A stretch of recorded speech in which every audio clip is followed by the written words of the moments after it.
Mga kabalita, alam nyo ba na may preno din ang ating mga spin dryer? Ito po yun mga kaibigan, at madalas yan ang nagkakaproblema din sa ating mga spin dryer. Ang nangyayari, napuputol po ito.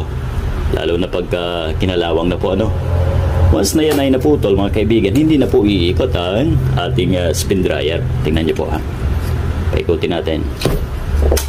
Alright, so pagka ganyan, kahit i-plug in natin, kahit i-on ang ating dryer, mga kaibigan, hindi po yan iikot dahil nakapreno.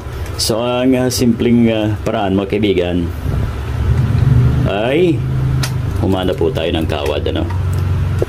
Dahil ang tendency mga kaibigan, pag tayo ay mag-open ng ating door doon sa ating spin dryer, yan, pagka naka-close ang ating door mga kaibigan, ay ganito angat yan. Ngayon pag binuksan natin, pepreno po yan matik. So yun ang isang dahilan din mga kaibigan. So sana ay makatulong ang ating video. Palit lang po ng kawad, ayos niyan. I-adjust nyo, napakasimple. Ingat lang po, wag lang naka-plug in ang ating unit.